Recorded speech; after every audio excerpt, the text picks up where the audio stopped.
नमस्कार and welcome you to world affairs. Now Prashant Dhawan. Now recently आपने ऐसे बहुत से आर्टिकल्स देखे होंगे जहां पर लिखा है कि पुतिन अब ऑफर कर रहे हैं पैसा उन रशियन औरतों को जो 10 बच्चे पैदा करेंगी। ये बात बिल्कुल ठीक है। रशिया ने एक बहुत ही पुरानी जो इनकी स्कीम थी इसको रिवाइव कर दिया है। जी हाँ, ये स्कीम पुतिन ने खुद शुरू नहीं करी। इसकी शुरुआत हुई थी 1944 में। उस वक्त रशिया यूएसएसआर हुआ करता था और उस वक्त यूएसएसआर के लीडर थे जोसेफ स्टालिन। ये वर्ल्ड वॉर 2 का टाइम है और उस वक्त जोसेफ स्टालिन ने यूएसएसआर की पॉपुलेशन को वापस रिवाइव करने के लिए ये फॉर्मूला निकाला था कि अगर जो औरत 10 बच्चे पैदा करेगी उसको यूएसएसआर की सरकार एक टाइटल देगी। ऑफिशियली सरकार उस औरत को एक टाइटल देती थी। टाइटल का नाम था मदर हीरोइन और वो टाइटल वो औरत अपने घर के बाहर कार्ड में कहीं भी रह सकती थी। उस टाइटल की वजह से उस औरत को समाज में भी मिलती थी काफी इज्जत। उसके अलावा यूएसएसआर की सरकार एक वन टाइम पेमेंट करती थी उस औरत को, क्योंकि उस औरत ने देश की सेवा करी है 10 बच्चे पैदा करके। क्योंकि यूएसएसआर ने जब नाजी जर्मनी से लड़ाई लड़ी तो उस टाइम बहुत सारे यूएसएसआर के सोल्जर्स मारे गए थे।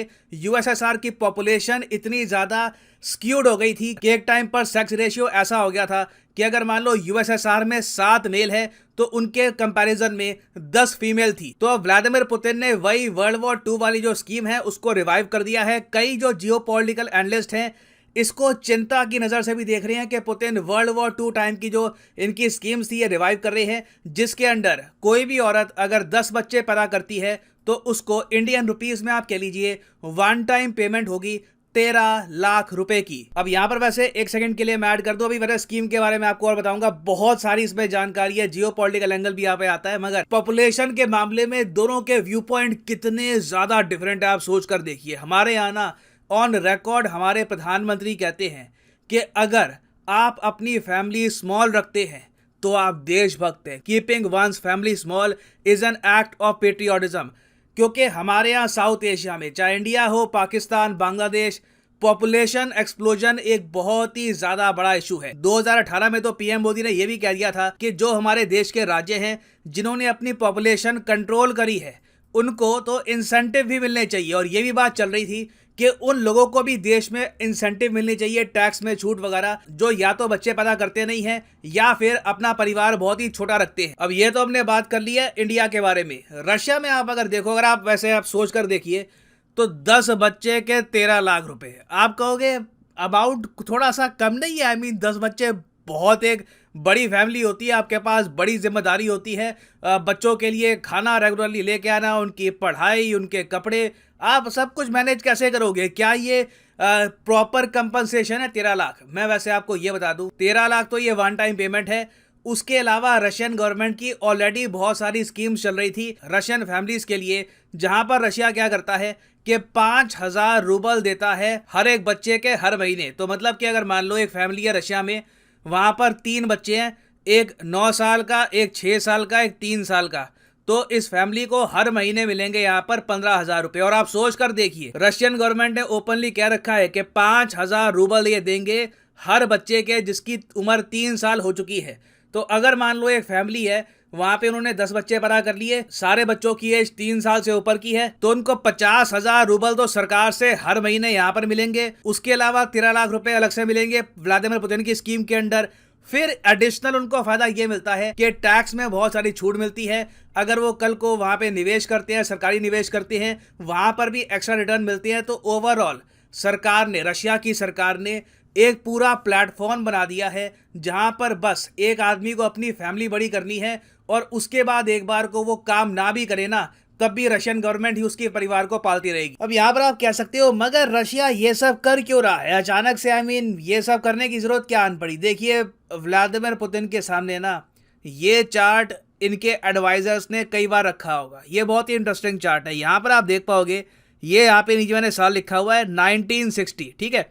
1960 के आसपास आप अगर देखो, 1950 1960 के आसपास रशिया की आबादी, एक्चुअली यूएसएसआर था उस वक्त, तो यूएसएसआर की आबादी थी 110 करोड़ अब याद रखिएगा, यूएसएसआर में कजाकिस्तान, किर्गिस्तान, ये यूक्रेन, लटविया, लिथुआनिया, बेलारूस और of course Russian federation, total मिला के 16 कंट्रीज का पूरा एक ग्रुप था। तो इनकी आबादी 110 करोड़ थी। फिर उसके बाद देखिए लगातार एक पॉपुलेशन में बूम आया। इसका एक बहुत ही बड़ा रीजन था जोसेफ स्टालिन की यूएसएसआर हीरोइन स्कीम, जिसके अंडर लगातार यूएसएसआर की सरकार बड़ी राशि देती थी उन फैमिलीज को जिनके 10-10 बच्चे थे।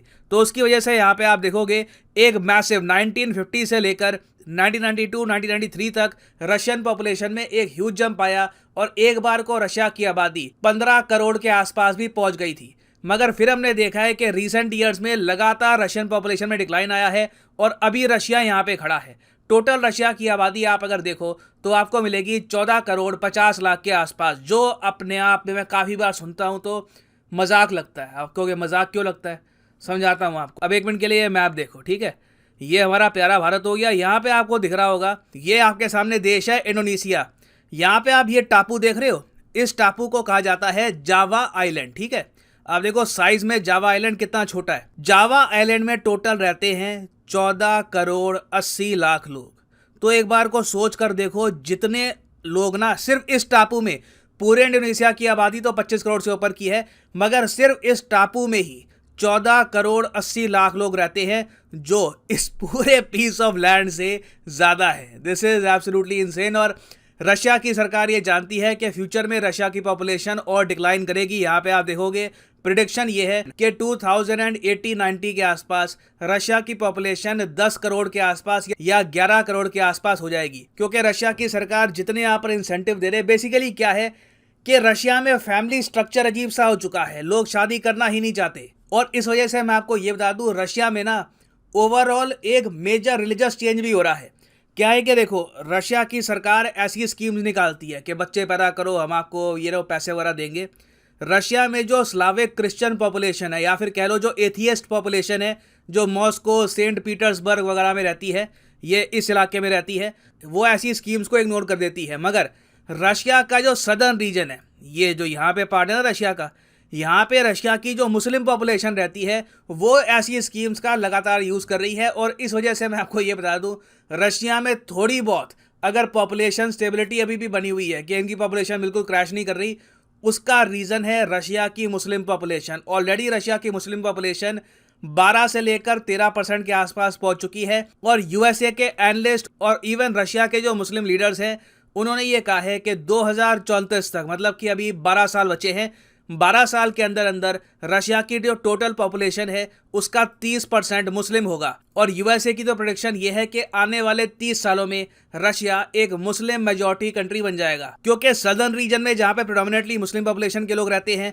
वो ऐसी स्कीम्स को यूज भी कर रहे हैं, यूटिलाइज भी कर रहे हैं, और इस वजह से ये रीजन प्रॉस्पर भी कर रहा है। जबकि नॉर्थ में इसका कोई असर नहीं पड़ रहा। शायद इन्फ्लेशन अभी रशिया में इतनी है कि नॉर्थ में लोगों को ये जो पैसा अभी रशियन गवर्नमेंट ऑफर कर रही है, ये अभी भी कम लग रहा है। लोग चाहते हैं आराम से 2-3 लाख रूबल इनको हर महीने मिले, तब जाके ये 10 बच्चे पैदा करेंगे। तो इधर वे अभी के लिए देखिए, रशिया बहुत ही एक मैं कहूँगा कठिन सिचुएशन में है। इनका बर्थ रेट आप अगर देखोगे तो 1.57 के आसपास है। ये बहुत ज़्यादा कम है, मतलब कि ऑन एवरेज एक रशियन महिला 1.7 चिल्ड्रन को बर्थ दे रही है, जो रिप्लेसमेंट फर्टिलिटी रेट 2.1 से बहुत ज़्यादा कम है। अगर किसी कंट्री का बर्थ रेट 2.1 से कम हो तो लगातार उसकी आबादी गिरती रहेगी, और रशिया भी आज के समय यही प्रॉब्लम फेस कर रहा है। अब यहाँ पे आप कहोगे रशिया आबादी बढ़ाकर करेगा क्या? देखिए, पहली बात तो ये है कि जिस रफ्तार से रशिया की पॉपुलेशन गिर रही है ना, तो इनकी इकोनॉमी भी सर्वाइव नहीं कर पाएगी। पहली बात तो ये है। दूसरी बात यहाँ पर ये भी है कि रशिया एक एक्सपेंशनिस्ट कंट्री है। रशिया और चाइना दोनों आप अगर देखिए, हमारे रिलेशंस रशिया के साथ अच्छे हैं तो हम ये बात ओपनली डिस्कस करते नहीं है, मगर जो विचारधारा चाइना की है, सेम विचारधारा रशिया की है। वो भी विस्तारवादी सोच के हिसाब से चलते हैं कि आसपास के देशों की ज़मीन हड़पते रहो, लगातार विस्तार करते रहो।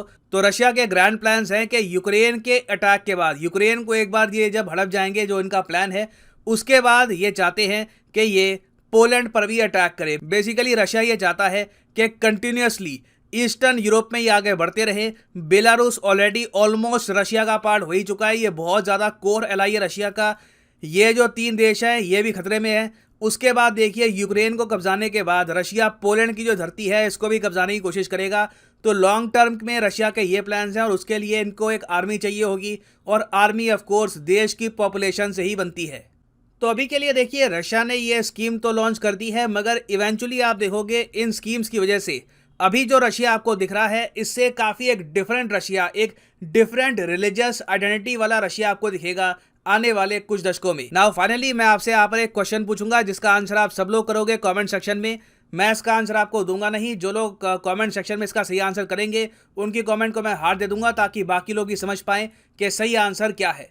क्वेश्चन यहाँ पर यह है कि वर्ल्ड पॉपुलेशन डे हम ऑब्जर्व करते हैं हर साल किस दिन को। यह है यहाँ पे आपकी ऑप्शन 1 अप्रैल, 11 जुलाई, 30 सितंबर या फिर 14 जून। कमेंट सेक्शन में मैं चाहता हूं आप सब लोग आंसर करें।